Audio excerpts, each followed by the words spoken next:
malgré la situation. Alléluia. Amen. Focalise les yeux sur Christ malgré la situation. On peut focaliser.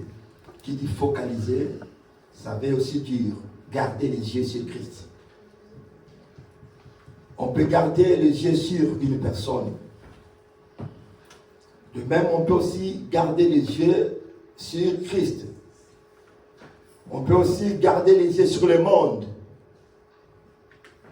Mais ici, nous voulons garder nos yeux, non sur les hommes, mais nous voulons garder nos yeux sur Christ.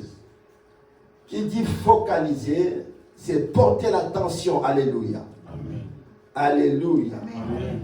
C'est-à-dire que si je porte mon regard sur quelqu'un, c'est-à-dire que je porte un regard avec attention. Alléluia. Voilà l'histoire dans la Bible, bien-aimé dans le Seigneur. Une parole certaine que l'Éternel nous donne cet après-midi. Bien-aimé, il y a des situations auxquelles une personne peut traverser dans la vie. Mais il y a une chose que je vais te dire cet après-midi, et que la marche chrétienne, ce n'est pas un fleuve tranquille. La marche chrétienne, ce n'est pas, bien-aimé, quelque chose de douceur, où vous pouvez marcher parfois comme vous voudrez marcher. Écoutez-moi très bien. La marche chrétienne est une vie de combat. Et la marche chrétienne est une vie de preuve. Alléluia. Amen. Alléluia. Amen. C'est pourquoi le Seigneur Jésus, il nous interpelle toujours dans sa parole. Que si nous marchons dans sa parole, nous marchons avec lui, nous devons éviter la distraction dans notre marche chrétienne. Nous devons marcher en évitant la distraction. Alléluia. Amen. Sinon, si tu marches avec la distraction, tu risques de perdre ta vie, tu risques de perdre ton âme, et même tu risques, bien-aimé, de perdre tout ce que tu peux posséder. Alléluia. Amen. Si tu marches dans la distraction, dans la marche chrétienne, tu risques de perdre ta vie. Non seulement la vie spirituelle, mais tu perds ta vie physique aussi. Tu peux perdre aussi tout ce que quelqu'un peut posséder. Parce que quelqu'un a marché tout simplement dans la distraction. Alléluia. Amen. Ici, la Bible nous dit que nous devons garder, être focalisés. Nous devons garder les yeux non sur un homme. Nous devons garder nos yeux non sur l'église. Nous devons garder nos yeux non sur les pasteurs. Mais nous devons garder nos yeux sur Jésus-Christ. Alléluia. Amen. Alléluia. Amen. La Bible ne nous dit pas de garder tes yeux sur la prophétie. Parce qu'aujourd'hui, c'est ce que nous voyons. La plupart de ceux qui croient, qui ont donné la vie au Seigneur, il y a ceux qui gardent leur vie ou leurs yeux sur ce que disent les prophètes. Alléluia. C'est-à-dire que nos yeux sont souvent rivés sur ce qu'a dit les prophètes. Donc quelqu'un n'a pas, il n'a pas le temps d'aller consulter la parole de Dieu pour savoir qu'elle dit la parole. Mais les gens, ils sont focalisés, ils portent leur attention à ce qu'a dit les prophètes. Parce que le prophète a dit que non, il y a un combat derrière toi. Il y a les génies de ta famille qui sont derrière, qui te poursuivent. Et la situation que tu traverses, c'est pas pour rien. Les circonstances de vie, tout ce qui te poursuit derrière, ce n'est pas pour rien. C'est-à-dire qu'il y a quelqu'un qui est derrière tous ces malheurs qui t'arrivent. Bien sûr, cela peut être aussi vrai. Mais ce n'est pas pour autant, bien aimé, parce qu'on m'a dit qu'il y a quelqu'un qui est derrière tout le malheur qui m'arrive et que mes yeux doivent rester sur ce qu'on m'a dit ou ce que j'ai appris de moi. Alléluia.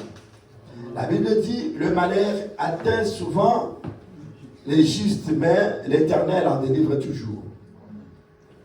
Peu importe celui qui est derrière tes problèmes, ton combat, bien-aimé, nous avons une personne, nous avons un homme qui est capable, qui est puissant de changer ton combat dans la victoire. Alléluia. Amen. Et cet homme, il s'appelle Jésus-Christ de Nazareth. Alléluia. Amen. Bien-aimé, dans le texte que nous venons de lire, c'est l'histoire d'Élie et Élisée. Quand nous disons de focaliser les yeux, bien-aimé, d'être focalisé, c'est-à-dire que de rester concentré, de se concentrer sur un but, l'objectif bien précis. Alléluia. Amen. Quand on parle de la focalisation, c'est-à-dire qu'on nous parle de la concentration. Je dois être concentré de moi-même. Je dois être fixé. Mes yeux doivent être rivés sur un but précis, sur l'objectif bien précis. Alléluia. Amen. C'est ça que nous devons comprendre. Pas être ça et là. Celui qui promène ses regards, on lui dit d'être attentif, bien précis, mais il regarde ses regards, ça et là. Il promène ses regards. Lorsqu'il y a un mouvement autour de lui, il veut toujours promener ses regards pour chercher qu'est-ce qui se passe. Mais ici, on nous dit par exemple, on nous dit de rester focalisé, peu importe les bruits, peu importe ce qui peut se passer tout autour de nous, mais de rester focalisé. Et cette focalisation, non sur une personne, sur l'Éternel Dieu, sur le Seigneur Jésus lui-même. Alléluia. Amen. Alléluia. Amen. C'est très important, bien-aimé, dans le Seigneur. Dans la vie, tu dois avoir un but. C'est comme quand nous suivons Jésus, il faut avoir un but. Il faut avoir l'objectif de suivre Jésus. Il ne faut pas seulement suivre Jésus pour le suivre, mais il faut avoir le but de suivre Jésus. Écoutez-moi très bien. Si tu suis Jésus, tu n'as pas de but, tu n'as pas d'objectif, bien-aimé, tu ne vas pas achever les combats. Alléluia. Tu ne parviendras pas. Il faut avoir un but dans la marche chrétienne. Si je me suis engagé de suivre Jésus, pourquoi je suis Jésus? Alléluia. Pourquoi je suis Jésus? C'est très important dans notre vie chrétienne. Et l'objectif pour nous de suivre Jésus, nous menons notre marche, pas pour tout ce qui est terrestre, mais notre objectif final qui nous amène à suivre Jésus, c'est un jour de parvenir dans un lieu ou dans une ville céleste. Alléluia. Amen. Dans la cité céleste. Nous ne suivons pas Jésus parce que Jésus est béni, mais nous le suivons parce qu'un jour, d'ailleurs lui-même il a dit, cherchez premièrement les royaumes et la justice et le tout vous sera. C'est-à-dire que notre premier objectif, le but principal d'un chrétien à suivre le Seigneur, non seulement de ce que nous voyons le bien matériel, mais nous nous suivons parce que nous avons un but derrière. Le but, notre but de marche chrétien, c'est le ciel. Alléluia. Amen. Nous visons le ciel. Si tu es là, tu vises autre chose, bien aimé, tu te trompes. Un jour, tu vas abandonner. Alléluia. Tu vas lâcher. Tu vas lâcher. Parce que nous faisons les contraires. C'est ça, des fois, les choses deviennent compliquées pour nous. Mais si tu ne fais pas les contraires, nous devons marcher tel que la Bible dit. La Bible dit, cherchez premièrement. Il dit, cherchez premièrement, le reste vous sera donné. C'est-à-dire que si j'ai déjà gagné le ciel, c'est-à-dire qu'automatiquement, tout ce que j'ai besoin, il me sera accordé. Alléluia. Amen. Mais si tu fais le contraire, tu cherches à gagner le monde, à gagner tout ce qui est de ce monde, bien aimé, c'est là peut-être aussi l'obstacle pour te barrer la route n'est pas vers le ciel. Alléluia. Parce que les richesses du monde peuvent nous barrer la porte. La bénédiction que l'homme peut avoir, les biens que l'homme peut avoir, peut barrer peut-être l'obstacle pour la porte du ciel. Alléluia. C'est pour ça que Jésus lui-même a dit qu'il est difficile pour un riche d'hériter le royaume du ciel. Alléluia. S'il a dit cela, c'est avec cause. Mais écoutez une histoire de la Bible ici, bien aimé dans le Seigneur. Écoutez très bien. Apôtre Paul est en train de dire dans le livre de 2 Timothée chapitre 4, verset 7 à 8. Il dit, j'ai combattu un bon combat, j'ai gagné la course et j'ai gardé la foi en Christ. Alléluia. Il a combattu. Nous sommes appelés à combattre ces bons combats. Il a couru, il a combattu, il a emporté la victoire, mais il a gardé la foi en Jésus-Christ. Écoutez l'histoire d'Élie et Élisée. Élie était le prophète. Écoutez-moi très bien. Élie était le prophète. Il était un maître. À côté, il avait son élève, Élisée. Lorsque Élisée a rencontré Élie, bien aimé, Élisée n'était pas pauvre. Si vous lisez la Bible, vous allez voir que Élisée avait déjà des biens. Il avait déjà de brebis. Lorsqu'il a suivi Élie, il n'était pas pauvre. C'est pourquoi vous allez voir que Dieu n'appelle pas quelqu'un qui n'est pas occupé. L'Éternel, quand il veut appeler quelqu'un, il appelle toujours quelqu'un qui est déjà occupé.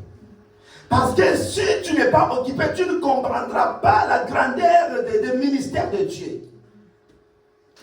Si tu n'es pas occupé, tu ne comprends pas l'importance de ton appel. Dieu ne peut pas appeler quelqu'un qui n'a rien à faire, qui n'a rien. Si vous lisez dans la Bible, vous voyez que tout ce que Jésus appelait, ils étaient déjà quelque part, il les a pris quelque part. Ils avaient déjà une fonction quelque part. Et si tu as une fonction et que Dieu t'appelle, tu comprendras de quoi tu auras à faire à ce que l'Éternel Dieu t'a appelé. Alléluia. Amen. Alléluia. Amen. Élisée, il vient poursuivre Élie comme son élève. Il a commencé à suivre Élie. Il était disciple d'Élie. La Bible dit, selon le texte qu'on vient de le lire, il a commencé à parcourir de ville en ville. Ils sont allés à Gilgal, comme dit la parole de Dieu dans le texte qu'on vient de nous lire. Ils ont passé de Gilgal, ils ont passé de Bethel, ils sont allés à Jéricho et arrivés jusqu'au Jourdain. Écoutez-moi très bien, bien-aimés dans le Seigneur. Ils sont allés jusqu'au Jourdain en passant de ville en ville. Et si vous lisez la Bible, vous allez comprendre une chose. Que Qu'est-ce que Élisée faisait auprès d'Élie? Lisez bien la Bible, mes frères. Il y a beaucoup de versions, vous allez lire. Pour voir qu'est-ce qu'Élisée, il faisait. Il était son disciple. Et quel est son rôle? Qu'est-ce qu'il faisait auprès d'Élie? Si vous lisez la Bible, peut-être vous l'avez déjà lu, vous avez compris. C'était Élisée, son travail auprès d'Élie était de quoi? Était de lui verser de l'eau sur ses mains.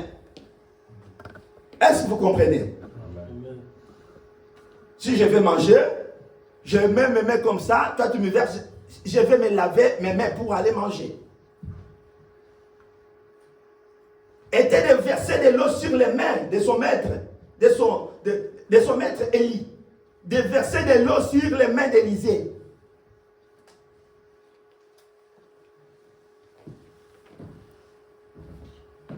Est-ce que vous pouvez me dire quel est ce ministère de verser de l'eau? Si quelqu'un pour qu'il aille se manger, qu'il aille manger, ou quelqu'un qui ne sait pas toucher quoi, moi je viens lui verser de l'eau pour qu'il se lave les mains, pour que ses mains soient propres. Quel est ce ministère bien-aimé dans le Seigneur? Est-ce qu'on ne peut pas se poser la question? Quel est ce ministère de faire verser quelqu'un de l'eau ici? Le pasteur Félicien, il dit, aujourd'hui, je vais te prendre, toi, c'est pas le frère, je vais prendre ton service que tu feras ici à l'église. C'est de me verser de l'eau. À chaque fois que je vais me laver les mains, tu prends des bouteilles de l'eau, c'est pour me verser, pour que je me lave les mains. N'est-ce pas que les gens vont se demander, mais les pasteurs, ils veulent faire ces garçons. Donc les pasteurs d'aujourd'hui, qu'est-ce qu'ils sont devenus? Ça, quel est cet orgueil-là qui prend les pasteurs, même pour se laver les mains? C'est vraiment, c'est le frère. C'est vraiment, c'est l'enfant de l'équipe qui va les verser. Il y a les robinets, il ne peut pas laisser laver les mains. Tu vas m'aider. Mais c'est ça qu'Élisée faisait chez Élie. Il versait de l'eau sur les mains d'Élie pour qu'il se lave ses mains. Je ne sais pas avec sa femme, la femme d'Élisée, quand il voyait son mari venir le soir, il dit, comment, il a lavé les mains combien de fois aujourd'hui? Donc depuis le matin, donc tu es là seulement que verser de l'eau sur ses mains, combien de fois que tu as versé pour qu'il se lave? Alléluia. Amen. Alléluia. Amen. La parole de Dieu nous enseigne beaucoup de choses.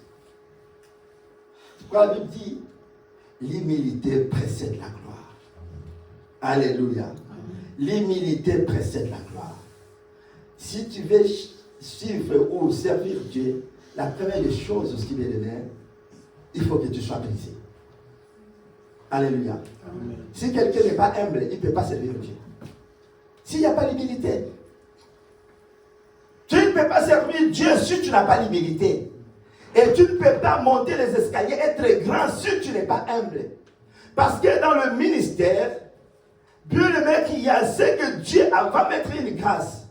Tu le verras parfois par rapport à ton âge. Tu vas te dire qu'il est plus petit que moi. Si tu n'es pas humble d'obéir parce qu'il a réussi le mandat divin, tu vas te dire que non, je ne le fais pas parce qu'il est plus petit, alors que tu rates, tu es à côté de ta bénédiction. Est-ce qu'il y a quelqu'un qui comprend ces messages? Amen. Et Dieu te bénisse. C'est pourquoi un enfant de Dieu, un serviteur de Dieu, doit être humble quand il sert Dieu. Tu dois être humble. Tu dois être humble. Obéir à la parole de Dieu. Même obéir à celui que Dieu a donné le mandat divin. Parce qu'il est aussi la source de ta bénédiction. Si tu veux faire le contraire, tu es perdu dans la foi chrétienne. Alléluia. Amen. Quelle pression sur les épaules d'Élisée. Quelle pression. Peut-être même dans sa famille. Donc, depuis que tu as commencé à servir Dieu, nous, on croyait que tu dois monter, tu devrais déjà être, c'est pas archbishop, mais jusque-là, donc le ministère que tu as reçu, de laver la personne, le maître, c'est ça. Vraiment, c'est ça. On t'a appelé, vraiment, quel est ce Dieu-là qui t'a appelé de servir dans ce ministère-là? quelle est l'idée? Bien aimé, Élisée, il avait une pression sur ses épaules de ce qu'il devait faire comme mission. Et écoutez la parole de Dieu, bien aimé, dans le Seigneur. Quelqu'un qui va suivre la personne qui n'a pas un lien fixe. Parce qu'il suivait Élie partout. Élie qui n'avait pas un lien fixe, mais je dois le suivre quand même. S'il va dormir dehors, je vais dormir dehors. Si c'est pas, il va dormir, c'est pas s'il arrive. Je suis quelqu'un qui n'a pas un lien fixe. Mais, comme Élisée avait compris ce qu'il faisait, il n'avait pas d'autre choix que d'accomplir et d'atteindre son objectif, le but de sa poursuite à l'égard d'Élie. Alléluia.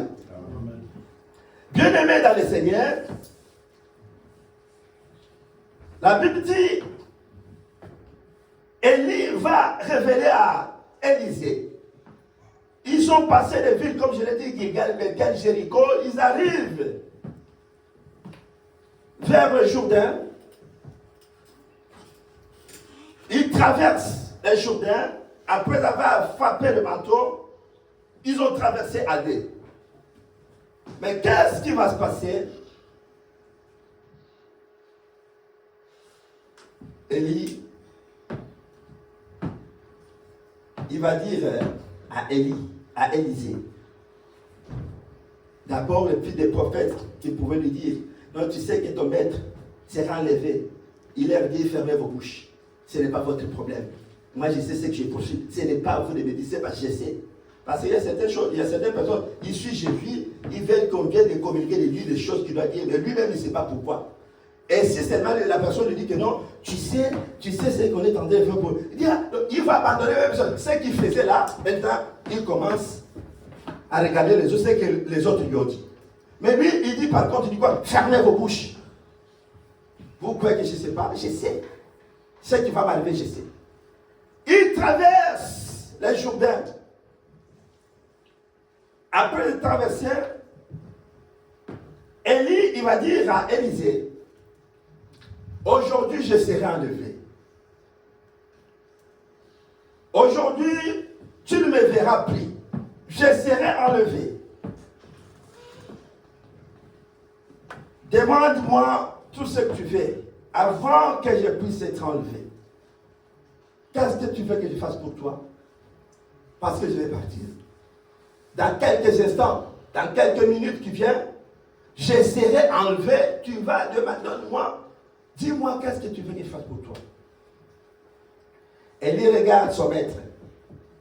Il dit, si tu veux bien, pendant ce temps que j'ai été avec toi, je t'ai versé quand même pas mal de l'eau sur tes mains. Je t'ai servi. Mais il y a une chose que moi je vais te demander. Si tu le veux bien, donne-moi la double portion de ton esprit. Alléluia. Amen. Donne-moi quoi? La double portion de ton esprit. Est-ce que vous comprenez? Et la Bible dit,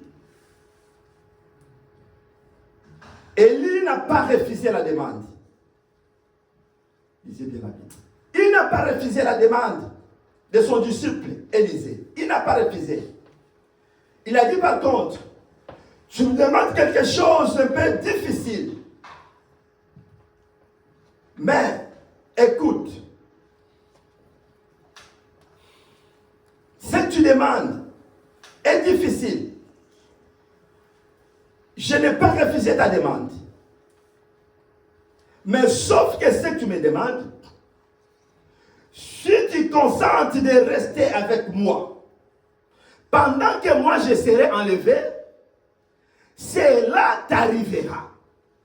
Mais si tu ne vas pas rester avec moi, sinon cela ne t'arrivera pas. Alléluia. Amen. Est-ce que vous comprenez la parole? Yes. Si tu consens de rester avec moi, de regarder pendant que moi je serai enlevé, cela va t'arriver. Ce que tu me demandes, cela va t'arriver. Mais par contre, si tu ne seras pas, tu ne verras pas comment je vais partir, cela ne t'arrivera pas. Il n'a pas refusé la demande. Et la Bible dit, au bout de quelques temps, bien aimé, minutes seulement, il y a eu les tourbillons. Vous savez, les tourbillons, bien aimés, quand il y a un tourbillon ici, ça commence ici. Si tu es dehors là, tu vas filer. Tu vas filer, bien aimé. La plupart des ceux qui sont ici, on a été dans les pays africains. Et quand il y a un tourbillon, on ne sait pas comment on réagit lorsqu'il y a un tourbillon. Les tourbillons, ils emportent, ils amènent de la poussière, ils emportent. Il y a des tourbillons qu'on appelle tornades. Des fois, ici, vous avez, ils disent l'esprit de tornade. Tourbillon. Tourbillon peut emporter même l'arbre. Hein. Des objets peuvent s'envoler dans le tourbillon. Il dit, c'est ce que tu demandes, c'est difficile. Mais si tu seras avec moi, tu vas rester là, pendant que je vais partir, cela t'arrivera. Autrement, ça veut dire que si tu ne veux pas rester là, tu ne vas pas regarder pendant que je vais partir, cela ne t'arrivera pas. Alléluia. Amen. La demande était simple, bien aimé dans le Seigneur. Alléluia. Amen. La double portion que tu demandes, cet esprit que tu demandes, qui est à moi, si tu restes pendant que je m'en vais, cela t'arrivera. Mais sauf que ta prière est difficile. Ta prière est difficile. Bien-aimé dans le Seigneur, qu'est-ce que tu as comme situation? Qu'est-ce que tu as comme problème? La Bible dit, les tourbillons commençaient à souffler les tourbillons, et du coup, Élie est monté dans le tourbillon. Et pendant que Élie montait dans le tourbillon, Élisée était ses yeux fixés vers les tourbillons. Est-ce qu'on peut nous lire cette partie? Verset 12. 2 Rois. Oui, chapitre 1er, verset 12 seulement. Verset 12. J'ai lu le nom du Seigneur. Élisée regardait. À partir du verset 11. Au 11. Comme il continuait à marcher en parlant, voici un char de feu et des chevaux de feu les séparèrent. Ils séparèrent les deux, Élie et Élisée. L'un de l'autre. Et Élie monta au ciel dans un tourbillon. Il monta au ciel dans un tourbillon. Élisée regardait. Il regardait les tourbillons. Et criait. Mon père, char d'Israël et sa cavalerie, et il ne le vit plus. Il ne le vit plus. Saisissant alors ses vêtements, il les déchira en 2 morceaux. Mais verset 13, la Bible dit quoi? Et il releva les manteaux qu'Élie avait laissé tomber. Et il releva les manteaux qu'Élie avait laissé tomber. Puis il retourna et s'arrêta au bord du Jourdain. Donc, pendant qu'Élisée était monté dans le tourbillon, il a fait laisser le manteau qu'il avait. Et lorsque le manteau est tombé, Élisée est allé récupérer les manteaux que son maître avait fait tomber. Et c'est là qu'il a fait un demi-tour pour se retrouver maintenant au bord du Jourdain. Et c'est là où a commencé le miracle avec Élisée. Parce qu'avec le même manteau maintenant, quand il a frappé sur les eaux du Jourdain,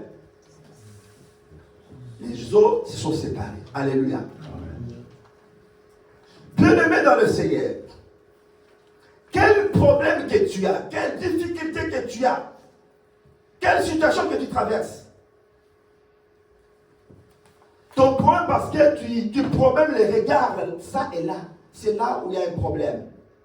Mais la parole de l'Éternel, bien-aimé, nous dit de focaliser, de garder nos yeux vers le Christ et vers le Seigneur, malgré la situation, bien-aimé, dans le Seigneur.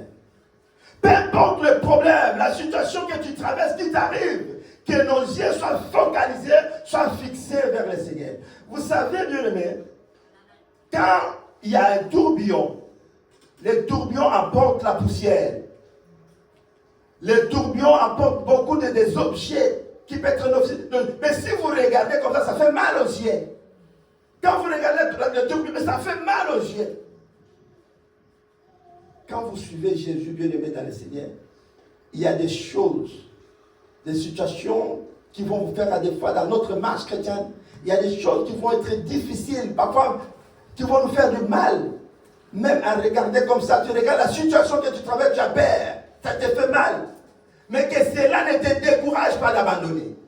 Continue, bien-aimé, tu vaincras. Alléluia. Amen. Continue, tu vaincras. Dieu va te donner la victoire. Il n'est pas un fidèle homme. Sauf que lorsqu'il y a seulement ces vents-là, c'est ça qui nous fait reculer, qui nous fait peur. Lorsqu'il y a une tourbillon, c'est ça qui nous fait peur. Or que lui-même, je l'avais déjà dit au CP, on est en train de préparer le séminaire les mois prochains, nous allons parler de ça. Comment lui-même il est dans ça.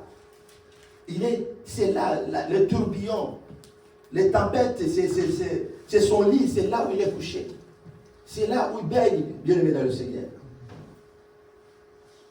Souvent, c'est ça qui nous arrive, bien-aimé dans le Seigneur. Élie est monté dans les tourbillons, bien-aimés.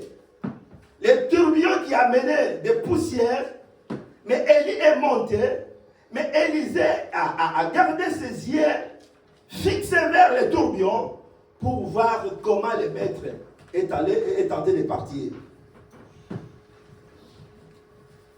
Quel est l'état de tes yeux maintenant, aujourd'hui, par rapport au problème, à la situation que tu traverses? Quel est l'état de tes yeux? Est-ce que tes yeux sont rivés vers ton problème, la situation qui est devant toi? Ou bien tu as enlevé tes yeux, tu as détourné ton regard vers d'autres choses? Alléluia. Amen. Alléluia. Amen. Quel est l'état de tes yeux? Où se dirigent tes yeux quand tu as un problème? Et tu regardes sur ton problème pour dire quel est le problème qui est devant moi. Je vais affronter la situation qui est devant moi. Avec Dieu, avec la parole que j'ai confiance. Peu importe ce qui peut m'arriver, je sais que Dieu va me donner la victoire. Alléluia. Amen. Alléluia. Amen. Élisée n'a pas eu peur. Son maître lui a dit, cette tu demandes est difficile. Ça c'est vrai. Je ne peux pas te l'accorder. Mais si tu vas demeurer jusqu'à ce point, je serai enlevé. Cela t'arrivera. Sinon, cela n'arrivera pas. Voilà l'état de l'esprit de l'homme que nous devons conserver. Quand nous marchons avec le Seigneur, nous marchons avec la parole de Dieu.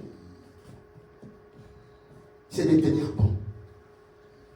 Peu importe la situation, peu importe la circonstance, je tiens bon, je marche avec lui.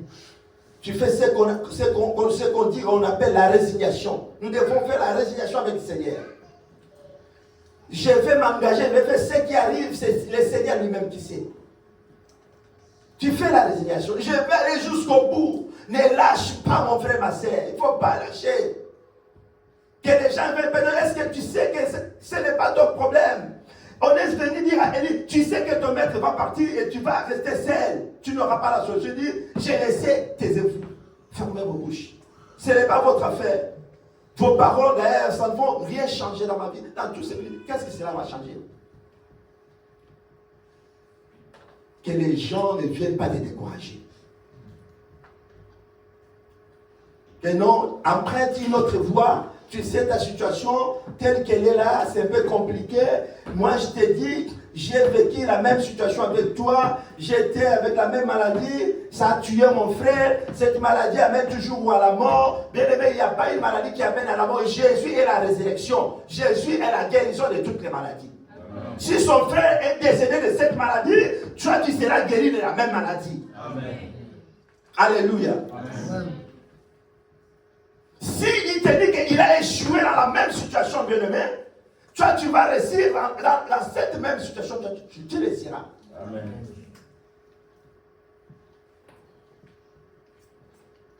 L'arche de l'Éternel qui a tué Uza, c'est la même arche de l'Éternel qui a béni Obed-Edom.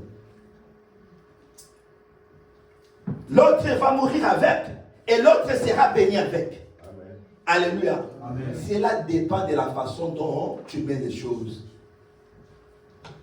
Il ne faut pas suivre ce que disent les gens. Non, non, non, non. Et seulement, il faut avoir confiance. Quand nous sommes engagés, tu dois avoir confiance. Le problème, c'est quoi? Toi, tu cherches, tu es dans la sensation, c'est ça qui va te tuer. Tu es dans la sensation, tu es dans les émotions. Tu crois que non, le Seigneur qu'on est en train de vous prêcher ici, il est dans les cathédrales construites, c'est pas dans combien c'est pas. C'est ça aujourd'hui. Il y a ceux qui quittent ici, on s'est dit que non, je vais aller à Paris, il y a une église là-bas, il y a 1000 personnes, il y a, c'est pas, ta question ne viendra pas parce que vous êtes réunis 50 000 personnes. Oh là-bas, c'est pas, on connaît, les pasteurs là, ils ne te connaissent même pas. Jésus a connu tous ses disciples, il connaissait tous ses disciples. Il connaissait. Les gens, ils font seulement, c'est pas, comme dit les Lingala, les Tinois, la Luyenge, attention que la Luyenge, Luyenge, ils ont battu. Luyenge, pourquoi pour qu'on dise que non, et moi aussi j'étais dans cette église. Et puis quand il va, un enfant de Dieu, quand il est devant Dieu, il doit être discipliné dans la présence de Dieu. On est concentré, on est en train de prier. Les gens, ils prient pour chercher la foi de Dieu. Lui, il va se filmer avec, c'est pas des selfies comme ça, pour qu'il montre, voilà, j'étais là. Est-ce que les gens ils ont vraiment besoin de toi de leur montrer que tu étais là dans la salle? L'autre, il est allé, c'est pas Dieu. Il vient, il ne veut pas venir prier le dimanche. Il va aller dans les concerts, il va mettre là pour dire que non, moi aussi j'étais dans les concerts. Qu'est-ce que ça change ta vie par rapport à quoi? Tu es parti tel que tu es parti, tu es sorti tel que tu es sorti. Ça change quoi de ta vie? Nous devons changer notre manière de voir les choses, mes bien-aimés. Il faut révolutionner ta foi chrétienne. Alléluia. Amen. On a beaucoup de choses, nous avons beaucoup de choses à dire, mais aujourd'hui je vais m'arrêter par là. Que l'Éternel nous bénisse.